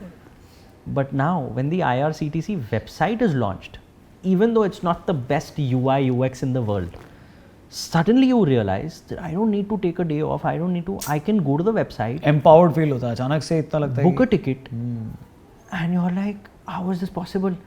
Now, when you ask the same person, on a scale of 0 to 10, please rate the previous experience of getting a ticket and this new experience of getting a ticket. You will say this new experience is a 9 on 10. Man, it's so good. Previous experience was a 3 on 10. That was horrible. मेरा time बच गया, मेरा effort बच गया, मेरे को सुबह नहीं उठना पड़ा, मैं कभी भी कहीं से भी कर सकता हूँ. Suddenly you identify the benefits. Now the difference between a 9 and a 3 on 10 is a difference of 6. It's more than 4. Oh. Yeah, so Delta 4 means a difference of 4. If you're launching a new product in the market, Wow. you would think, oh, it's a fabulous product, people will love it and this and that. Before you launch it, make a minimum viable product and test that in the market to see if people experience this, and after experiencing it, are they saying that this is crazy? Is it a Delta 4 value proposition for them? If it is not, you are just going to be like any other person, and the market does not care about your product as much you think they care about it. Wow. This is called a Delta 4 test. Another test is called the Sean Ellis test. But sorry to interrupt, ये बहुत brutal test है लेकिन ये इसमें तो इतना filter होगा कि आपको लगेगा कि क्या बनाए फिर ऐसा। बिल्कुल, आप बहुत अच्छी बात है आपकी, है ये बहुत वैलिड बात है, क्योंकि हर कोई शायद बिल्कुल टेक ब्रेकिंग या बिल्कुल कोई डिफरेंट चीज़ नहीं निकाल रहा। करेक्ट। अगर आप कोई डिफरेंट चीज़ नहीं निकाल रहे, then if you are a commodity, आप जो प्रोडक्ट दे रहे हो बहुत सारे और लोग दे रहे हैं, then the only way you can win is that you have access to customers better than other people. ठीक है। Which is why building a personal brand online, building a social media audience online, doing content marketing today is so important, because if you have a personal care brand, someone else has a personal care brand, but you have a 100K in following and they have just 5K. Correct. Even if your product and branding and everything is just the same, you will do a lot more sales because you have access to customer that they don't. Right. If you don't have distribution, you need to have product innovation, which you have to test through this. A lot of times, if you don't even know what product to build in, I would say try to make content which adds value to a certain category of customer or audience base and build loyalties through just doing content. Over a period of time, while your distribution will grow, through the feedback that you get in direct messages and comments, you will start realizing, okay, these people are asking for something which they're not finding somewhere. And when you start seeing a pattern in something being asked for a lot of times, that is how you realize, now I may not have to do a delta for test. I have built a distribution. Perfect. The market is asking for something. Now is the time for me to launch it. That is the way to think of starting a business. So the first mistake is distribution भी नहीं है, product innovation भी आपने test नहीं करी market में, आप बस आइडिया में इतने इनामर होके खुद में आप बिल्ड करते जा रहे हो। Correct. First mistake. Second mistake is, I think अकेले में बनाना तो बहुत मुश्किल है। टीम तो आएगी, सबसे पहले एक को फाउंडर आना ज़रूरी है। When two people come together in a business, the chances of success become higher. But what kind of two people should come together? With complementary skills. If one is an expert on the product or the industry, the other has to be an expert marketeer. So one person looks at innovation and product differentiation, the other person just looks at getting distribution. तो ये होना चाहिए। ये होना चाहिए। अगर दोनों आप इंडस्ट्री एक्सपर्ट्स आ गए, करेक्ट, तो नहीं होगा। दोनों मार्केटियर आ गए तो भी नहीं होगा। तो भी नहीं होगा। And 60% reason of failure of a business is co-founder conflict or co-founders not seeing eye to eye with the bigger vision. शुरू में तो जब आइडिया है तो दोनों बोलते हैं कुछ कर लेंगे, we'll do something amazing. Over a period of time, you will realize that people's aspirations, what they want out of a business is very different. So it's important initially, when you're getting into a business with someone, there is a beautiful framework which has been developed by the University of Pennsylvania. It's called a co-founders discussion sheet. You know? मैं इस पे आने वाला था कि क्या कोई ऐसा मैकेनिज्म या बिल्कुल है। ऐसी कोई ऐसा कंपनी बिल्कुल है है। या कंसल्टेंसी है जो जैसे मैच मेकिंग कराती है कि दो लोगों की शादी होनी है, वैसे तुम दोनों फाउंडर्स बन जाओ, को फाउंडर्स बन जाओ। एब्सोल्युटली। तो देखिए बहुत सारे स्टार्टअप्स हैं जो को फाउंडर ऑनलाइन मीटअप करवाते हैं, but the reason they are not successful is because building a business is like marriage. Correct. You know, and a lot of times it's seen that I would never recommend two people who've just met each other like 6 months prior to start a business together. I typically say, have you worked in a professional environment for at least 2 years Okay, together. to really take a plunge of starting a business? Because आप किसी को दोस्ती में 10, 15, 20 साल से जान सकते होगे, बट अगर काम साथ में नहीं करा, काम का माइंडसेट और पर्सनालिटी और दोस्ती का माइंडसेट और पर्सनालिटी बहुत डिफरेंट बहुत अलग है। First test it out. और टेस्ट करने के लिए अगर आपको देखना है तो ये यूनिवर्सिटी ऑफ पेंसिल्वेनिया का जो फ्रेमवर्क है को फाउंडर्स फ्रेमवर्क ऑफ डिस्कशन का, आपको गूगल पे ईजिली मिल जाएगा अगर आप टाइप करेंगे। और उसमें बहुत सारे उन्होंने सवाल दिए हैं जो को फाउंडर्स को आपस में बैठ के आंसर करने चाहिए एक दूसरे को। उससे पता लगता है कि आप बिज़नेस क्यों शुरू करना चाहते हो। आपको भी क्या ये 100 करोड़ का बनाना है और बहुत पैसा बनाना है, या आपको अपनी फैमिली को कुछ प्रूव करना है, या आपको खुद को कुछ प्रूव करना है कि मैं भी कर सकता हूँ। रीज़न क्या है? हाँ, रीज़न क्या है, और रीजंस अलाइंड होने चाहिए, तो वो आप उस फ्रेमवर्क से कर सकते हो। दूसरी चीज़, बोथ को founders is set should have the same ambition but not the same aspiration, and the meaning of that is both the framework will help you be aligned on the ambition. This is where we want to take the business. This is how big it should be. This is the value it should add to the consumer or to the market. But aspiration is, you will always notice in two co-founders, one may become a little more popular. One may, who is the public face, will be known more. And if the other has the same aspiration or starts feeling कि ये तो उन्हीं की identity बनी जा रही है, मेरी नहीं बनी, तब बहुत प्रॉब्लम आती है. तो वो पता होना चाहिए, one should be okay saying I don't want the limelight, I am okay building in the back end, you take the limelight, very happy for you to be the identity. And I think that is very, इस पे बहुत लड़ाइयाँ होती हैं. तो अगर आप अभी कोई ऐसी पॉपुलर लड़ाई है जो चल रही है और हम लोग को नहीं पता है और आपको मालूम है?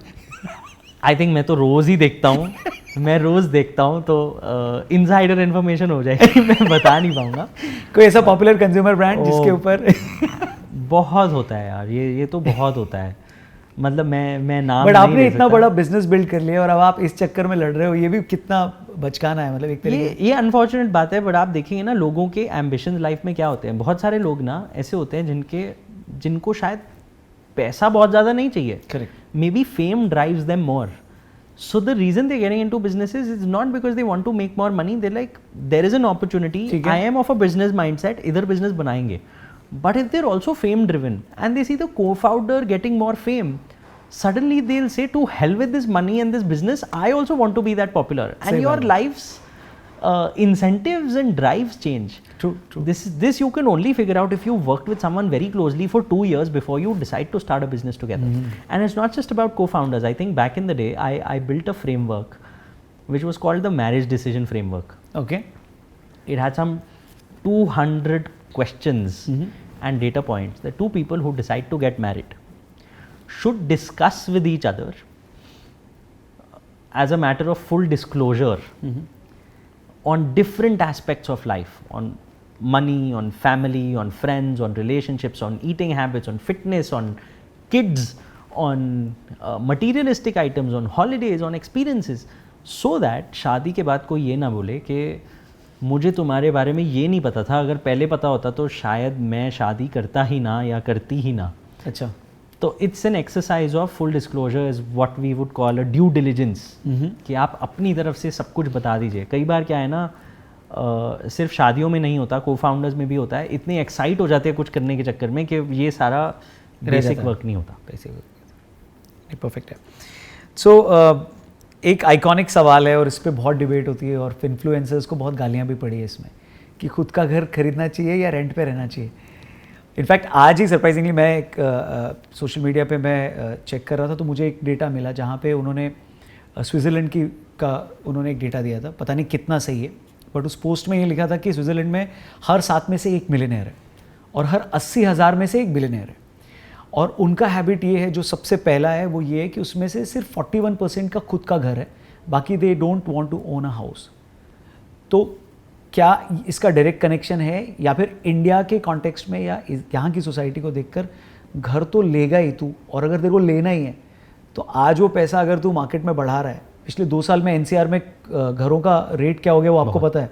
सो जिसने 2020, 21, 22 में नहीं लिया, अब वो कब ले पाएगा पता नहीं, क्योंकि मार्केट ने भी उतना नहीं बढ़ाया उनका पैसा जितना रियल एस्टेट में बढ़ गया. और आपने भी बोला आप रियल एस्टेट में, पहला बताया कि मैं रियल एस्टेट में इन्वेस्ट करता हूँ. सो how do you see this, खुद का घर होना चाहिए या रेंट का होना चाहिए? Several ways to answer this question. सबसे पहला मैं from the lens of personal finance बोलूँगा. Personal finance, the reason it's called personal finance is because everyone's personality is different. ठीक है. Your personality is defined by your environment, how you've grown up, how risk averse or risk loving you are as a person. बहुत लोग जो ऐसे environment या mindset से आते हैं, जिनको अगर थोड़ा सा भी लाइफ में रिस्क का पोटेंशियल लगा तो वो उनको ना क्रिपल कर देता है. वो उस घबराहट में या उस डर के मारे बहुत सारी चीज़ें जो करना चाहते हैं प्रोडक्टिवली लाइफ में वो कर नहीं पाते, बिकॉज वो डर उनको खाए जा रहा है. I feel for a lot of people in India to know that tomorrow you will not be able to, God forbid if you are unable to pay rent, तो आप सड़क पे आ जाओगे, आप कहाँ रहोगे. ये डर इतना बड़ा हो सकता है कि to plug that fear is important so that they can be productively employed in things to be able to generate wealth which they can invest in other asset classes and make money. Right. कई लोग हो सकते हैं who can be absolutely fine and who are financially educated to say कि यार ठीक है, it's okay, I am investing this money in stocks or in some other asset class which will generate enough wealth that even if I don't have an active source of income for 12 months, Right. I will be able to go back to this fund, extract money and be able to pay my rent and take care of all my needs and expenses. Not everyone has that same mindset even if they understand the math. ठीक है. तो आप किसी का mindset change करना बहुत difficult है. इसलिए किसी को बोलना घर नहीं लेना चाहिए इज़ रॉन्ग. आप उनको दिखा सकते हैं कि कहीं और फाइनेंशियल रिटर्न ज़्यादा मिलेगा, बट अगर उनको साइकोलॉजिकल सेफ्टी घर लेने से आती है तो आप प्लीज़ लीजिए घर. आपने लिया है? मैं बोलूँगा मैंने रियल एस्टेट में इन्वेस्ट करा है. ठीक है. जो होता है कि आप लैंड में इन्वेस्ट करते हैं, आप ऐसी कई अपॉर्चुनिटीज़ में इन्वेस्ट करते हैं, आप कमर्शियल में इन्वेस्ट करते हैं जहाँ पे आपको रिटर्न्स का पोटेंशियल ज़्यादा दिखता है. It is only a matter of privilege. I live with my parents and ठीक है. so my parents had bought a house, so I've not felt the need to invest in a house to think मैं इस घर में रहूँगा. ठीक है. So my lens of investing in real estate has been, is there an opportunity to invest in land or commercial where I think it's great. That's one.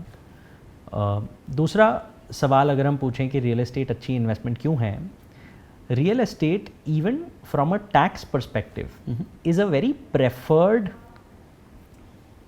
or as they call favorite child of the government. आप देखिए, आप real estate में invest करेंगे, if you pay the principal for your loan repayment, that is allowed under ATC deduction. Your interest repayment is allowed as deduction against rental incomes or interest as a loss set off against your salary. ठीक है. So it's a huge benefit.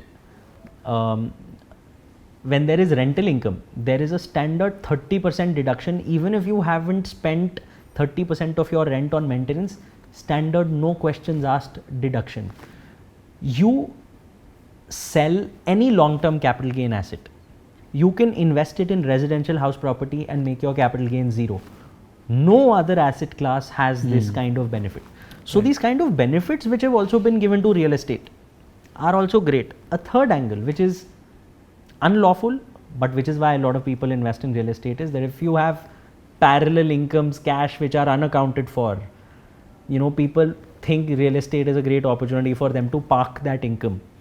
But any financial advisor who's showing you an Excel analysis of returns on different asset classes will probably not give you a full detail of all these aspects of tax benefits that the government offers you. Correct. Or maybe is going to rightfully overlook the cash aspect. Perfect. Because that's unlawful.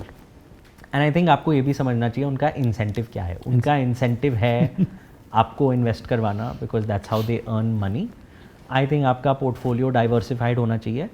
Please stocks में लगाइए, वो ज़्यादा return देता है. Right. But please real estate में भी लगाइए, please gold में भी लगाइए. क्या परसेंटेज रियल एस्टेट और अदर एसेट क्लास में देखते हैं आप? आपका कैसा portfolio if I may ask? देखिए, मेरा ऐसा है कि I am literally I feel at this point about 60% into the stock market. Okay. Which is, I would say, most of that is in the index fund. I would say about 30% would be in real estate. Okay. 10% would be in gold. And that's it. I am not invested in crypto. I'm not invested in collectibles. I'm not invested in something which is new, fancy, very high return.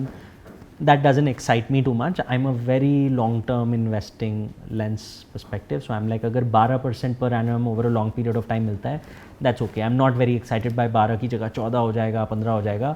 That time I like investing in growing myself and actively working on things that I enjoy. Wonderful.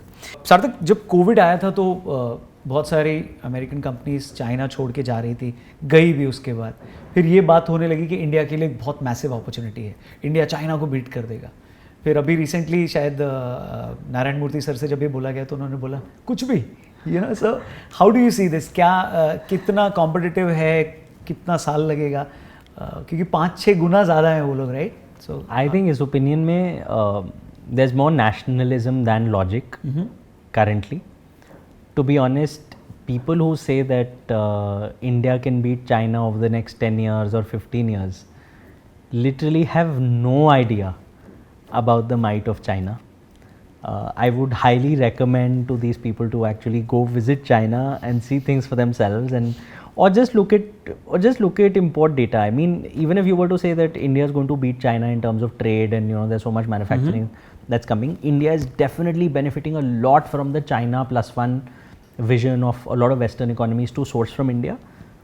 That is a catalyst for India's growth and for India's manufacturing story.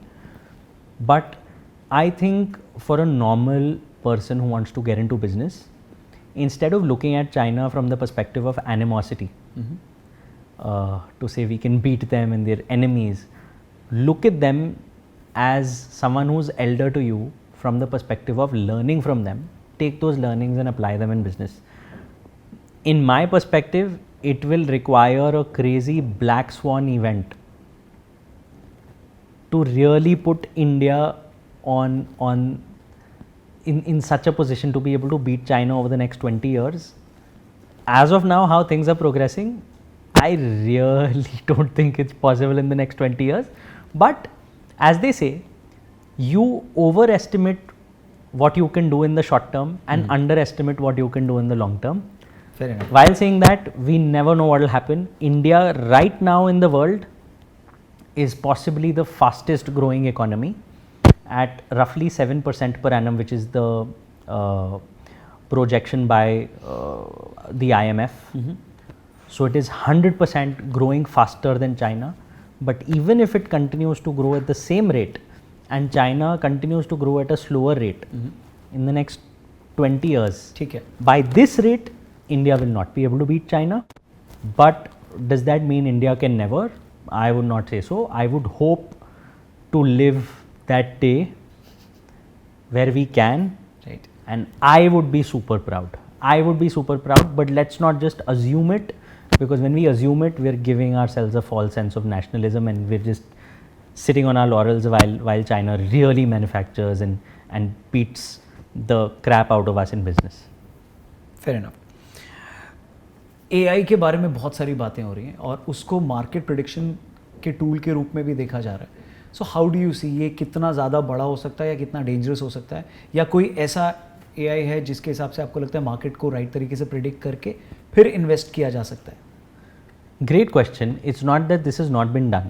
For the past 15-20 years, a lot of people do algo trading. Okay. Algo trading is that you build an algorithm based on, say, thousands of factors. Right. The algorithm takes all those factors into account to be able to predict how the market is going to go. Now, the thing about risk is that it shows up in ways which have never happened earlier. No one could have predicted the pandemic and its timing absolutely. when it happened, correct. which immediately led to a dip in the stock market, and then it picked up because of the governments around the world started doing a lot of started giving a lot more money in the hands of people through their monetary policy, right? So those were things that an algorithm may not be able to predict. Right. इसीलिए AI आपके लिए बहुत routine चीज़ें historical data को देख के predict कर पाएगा, बट ज़्यादातर जो रिस्क होती हैं, 9/11 अटैक हो गया, करेक्ट. पैंडेमिक हो गया, ये कभी पहले हो ही नहीं है, तो वो AI भी प्रिडिक्ट नहीं कर पाएगा. परफेक्ट. इसलिए आप लॉन्ग टर्म फोकस रख के डाइवर्सिफाइड रहिए. ये सब बहुत ओवर कॉम्प्लिकेट कर देता है मार्केट को आपसे पैसे निकलवाने के लिए. परफेक्ट. फाइनेंस में आजकल एक जो टर्म सबसे ज़्यादा पॉपुलर है, fire, you know, financial independence and retire early. इसका कोई डेफिनेशन है आपके पास? क्योंकि जो अभी अपने 20s में है और उसको अगर अपने 40s में रिटायर होना है, तो उसको ऐसी कौन सी चीज़ें अभी से करनी है सो दैट वो 40s में रिटायर हो पाए? I would say, let's think about it from two perspectives. The first is, if you're in your 20s, the only thing you should be focusing on is increasing your skills, which would be skills for the future, which will help you increase your active active income, because higher your active income, more you will be able to save and invest. That is the first thing. So that has to be priority number one. Second priority would be that it's very easy to succumb to consumerism and feel now for the first time in your life you're making money. Maybe I should get these fancy sneakers, maybe I should get this, my friends have this and I need to fit in. So you start spending. But the thing about lifestyle is the more it expands, it's difficult for you to come back on it to your old ways. Right. So it's a two-pronged thing. If you have to invest money, invest in improving skills. At the same time, don't expand your lifestyle. It's okay. Live up. If you can be minimalist as a consumer, nothing better than that. Content creation का कितना future है and आपको अभी आपके business में तो वो help कर रहा है, आपको लगता है कंटेंट क्रिएशन का जो ओवरऑल बिजनेस है वो कितना ज़्यादा बढ़ सकता है इंडिया में?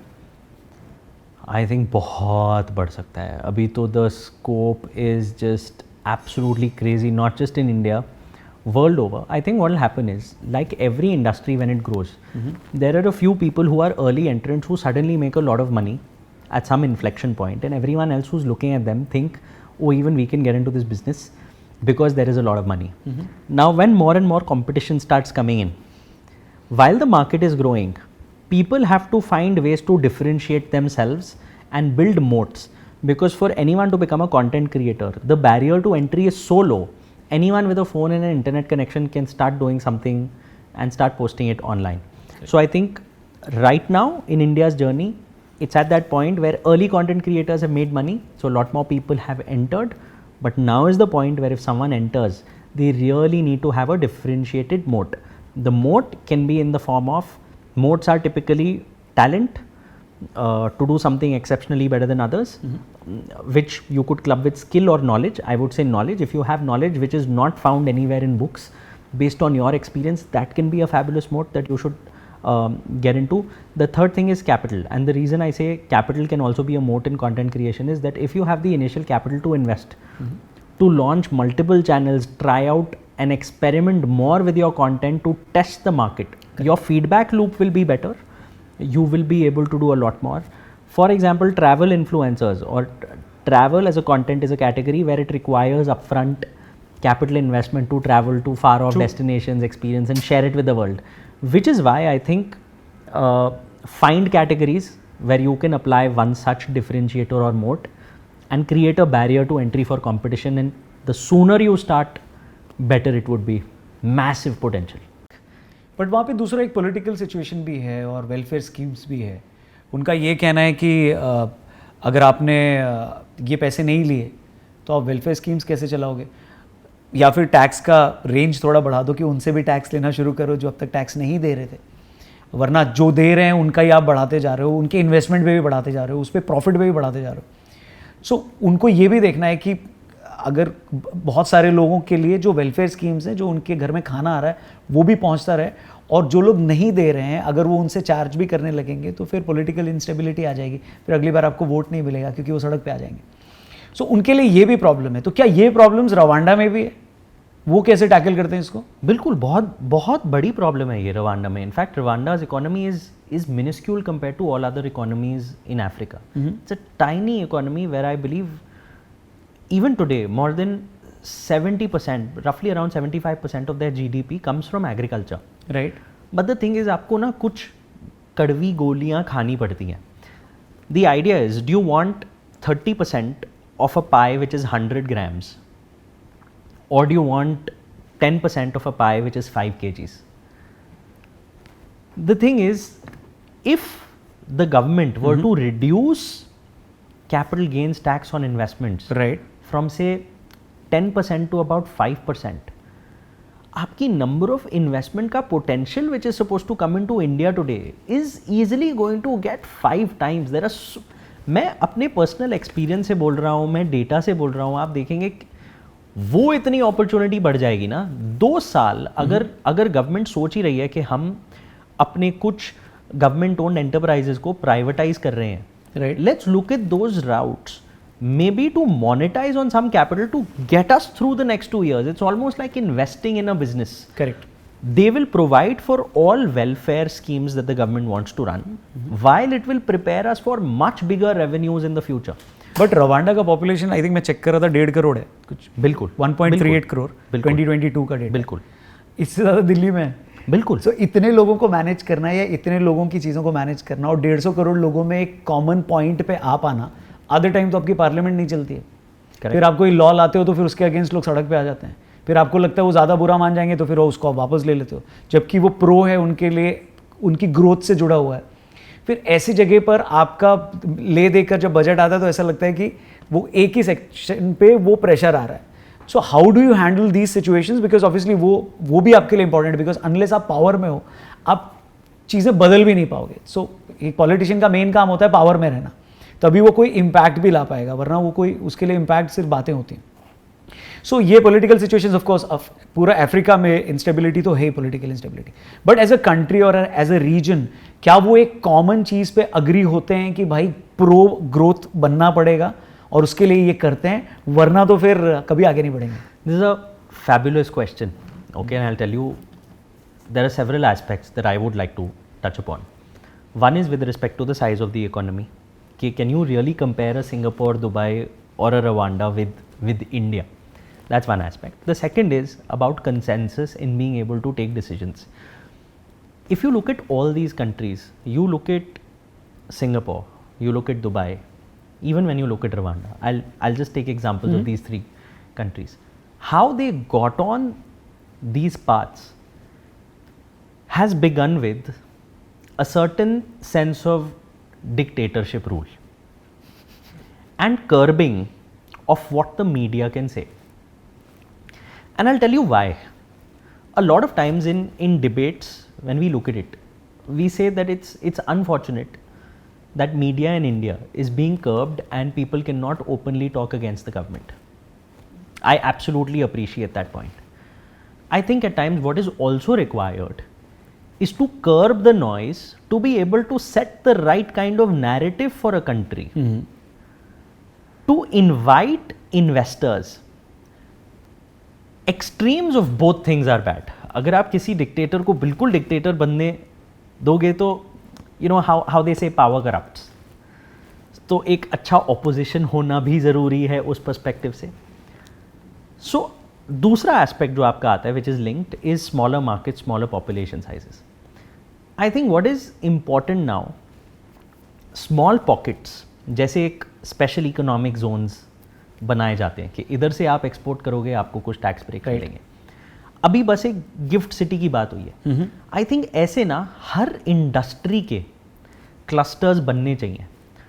While we criticise the government उसे कि एक तरफ टैक्स रेट बढ़ गया है, एक और चीज़ के बारे में मैं बात करना चाहूँगा विच इज़ गवर्नमेंट बना रही है टॉयज़ मैन्युफैक्चरिंग के लिए clusters in about 7 states of India. Okay. Where over the past 3 years, I think sometime about 4 years ago, they realized that 85% of the toys which were being sold in India were all coming from China, which as an import is an unproductive import. Correct. तो इधर हम क्या करते हैं, हम custom duty बढ़ा देते हैं, उधर 3 गुना कर देते हैं. एक्चुअल कितनी बड़ी है I don't really readily have the figure, but to the tune of रफली 3 times they increased custom duty toys import पे. And they said we'll give you a lot of incentives to actually start toy manufacturing units in India. Incentives are in the form of आपको land की registration fees exempt होगी, आपको interest rate पे आपको bank loan लेना है उस पर आपको सब्सिडी मिलेगी, आपको रेंटल्स पे सब्सिडी मिलेगी, और बहुत सारी ऐसे इंसेंटिव्स गवर्नमेंट ने बनाए हैं जिसके बारे में भी अनफॉर्चुनेटली उतनी बात होती नहीं है जितनी होनी चाहिए. Right. So I work very closely with the Startup India and Invest India teams. I'll tell you something very interesting. When I help startups raise capital, a lot of times I'll tell people who are early on in their journey, why don't you apply for the Startup India Seed Fund scheme? And it'll give you about 20 to 50 lakhs, which is sufficient for you to develop a proof of concept and start off your idea. And they'll say, अरे इसका तो कोई फ़ायदा नहीं है, government schemes में तो you have to grease palms, you need to know someone, I have applied, but मुझे कोई अप्रूवल नहीं हुआ, मेरी क्यों अप्रूव नहीं करा उसका कोई मेरे को ठीक आंसर नहीं मिला है. And when I speak with these officers and I see how much effort they are putting in actually making an impact. I feel when I speak with those teams, and I'll tell you specifically about Invest India, you will meet those people. The team has people from some of the best B schools internationally. Okay. Those people, they don't look like your typical Babu image that you have in your head of bureaucrats or people who are sitting taking these kind of decisions. They are really smart people who dress well, who speak well, who are very well exposed.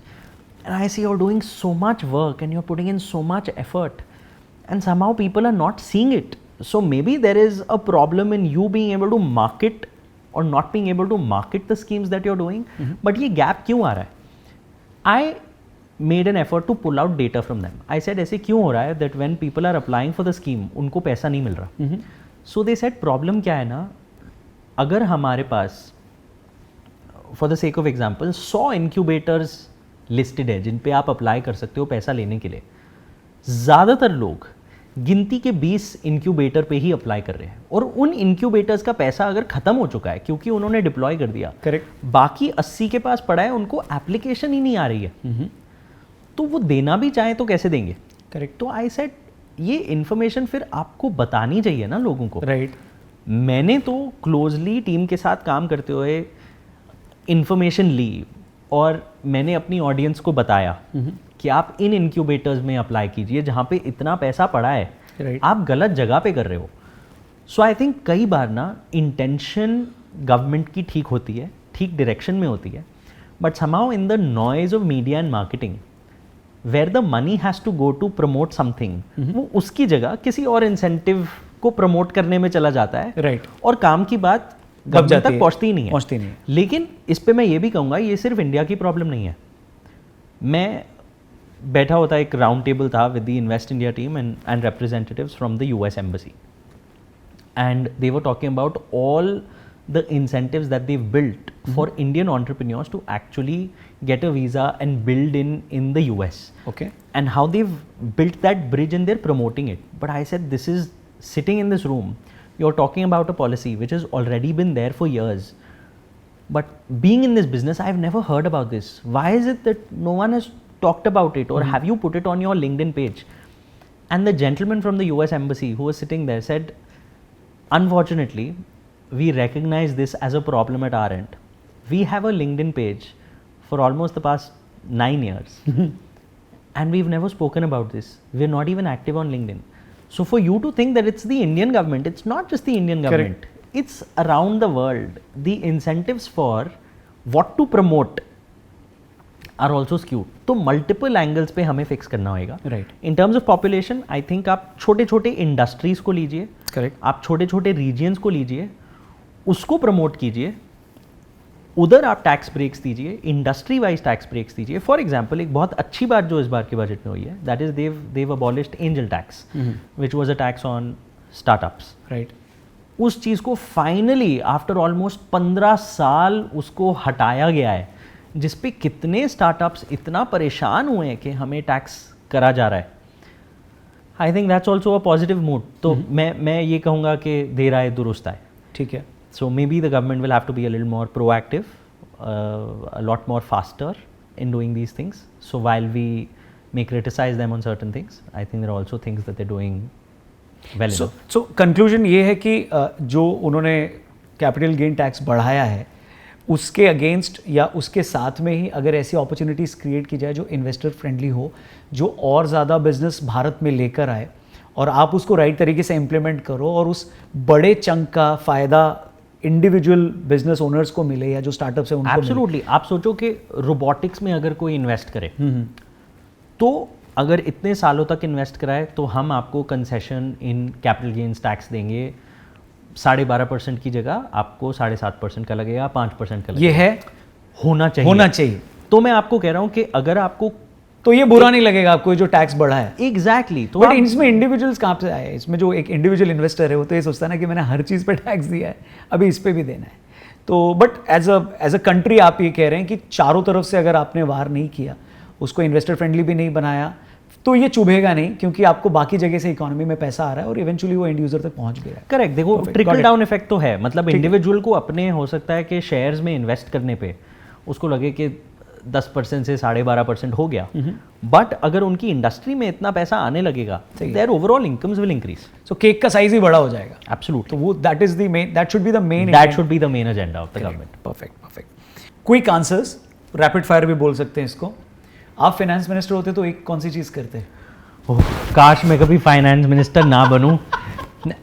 मुझे लगता नहीं है मैं उस capability पे हूं, but अगर मैं करता मैं कुछ सेक्टर्स को बहुत बूस्ट करने के लिए मैं कहता कि कोई मैन्युफैक्चरिंग, मैं रोबोटिक्स, ड्रोन्स, एआई टेक्नोलॉजी, मैं कहता हूँ ABC अगर बोलते हैं ना तो A is for AI, B is for biotechnology, ठीक है, and C is for crypto and blockchain.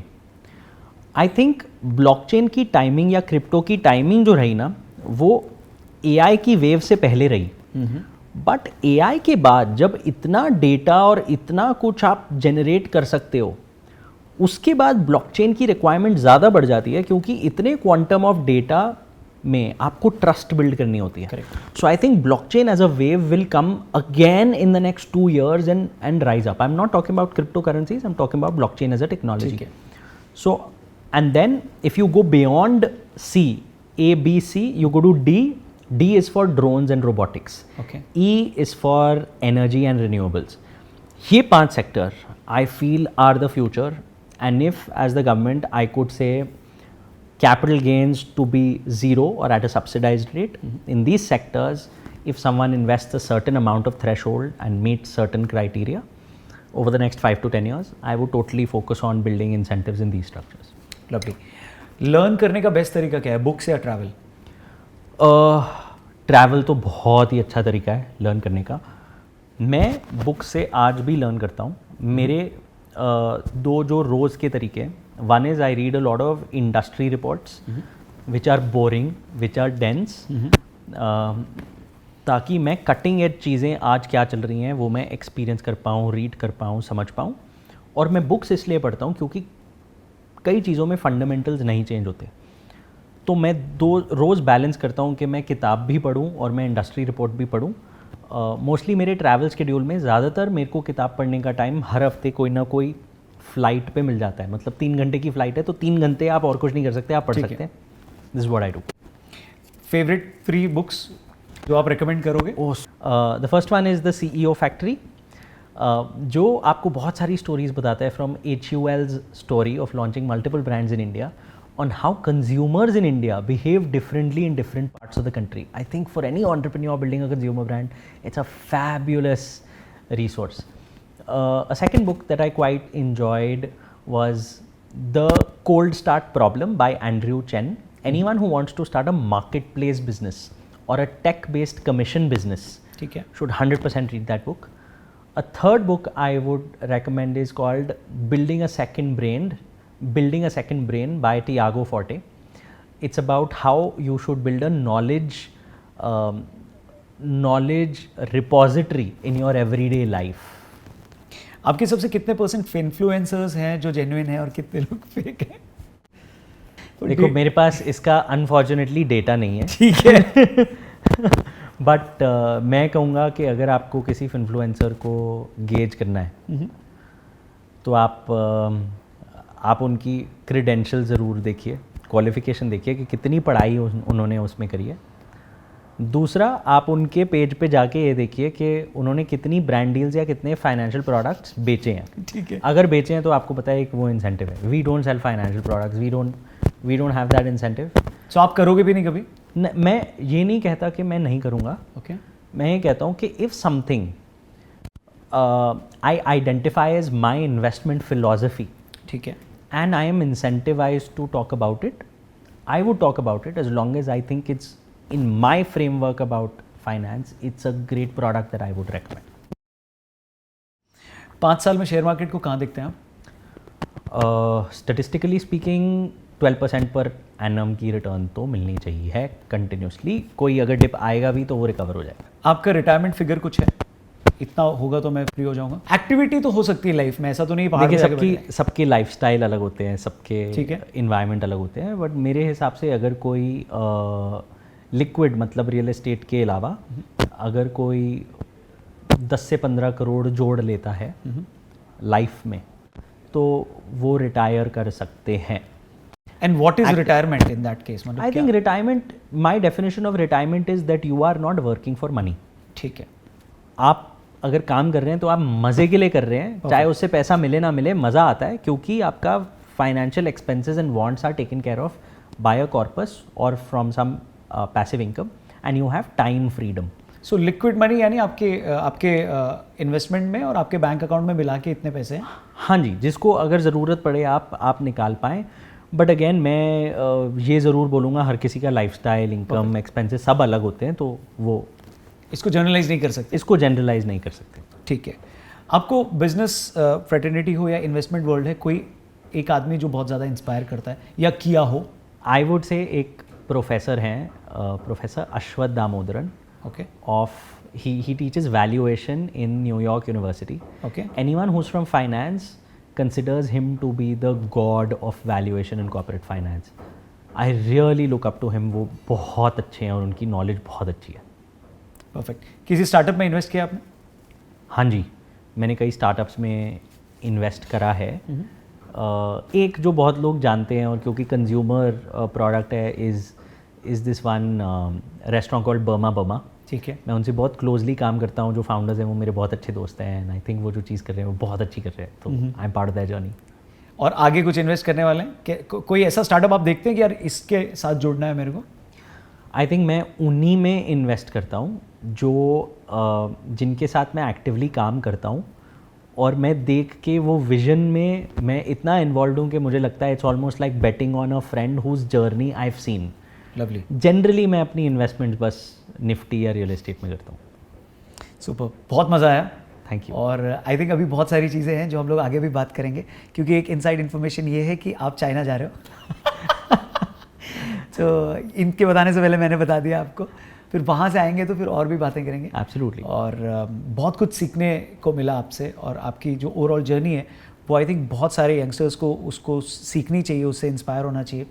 क्योंकि खुद से पढ़ाई करने से लेकर, खुद से कंटेंट क्रिएट करने से लेकर, खुद से बिजनेस बिल्ड करने से लेकर, दूसरों को बिजनेस बिल्ड करने में हेल्प करने तक, और उसके आगे भी बहुत कुछ है जो इन्होंने प्लान कर रखा है. सो प्लीज़ आप इनको फॉलो भी ज़रूर करिए और सिर्फ सोशल मीडिया पे नहीं, लाइफ में जो इन्होंने किया है उसको भी ज़रूर फॉलो करिए. सो थैंक यू सार्थक, थैंक यू वेरी मच. और एक बार बहुत मज़ा. कॉफ़ी ठंडी हो गई है. Always a pleasure. आपके साथ बिल्कुल गर्म रहती है हमेशा. Thank you very much guys. Please इसको ज़रूर शेयर करना. बहुत सारी सीखने लायक बातें हैं इसमें और कौन सा पार्ट आपको बेस्ट लगा उसको अपने दोस्तों से ज़रूर शेयर करना. Thank you for watching. जल्दी मिलते हैं टीआरपी के और एक एपिसोड में. नमस्ते.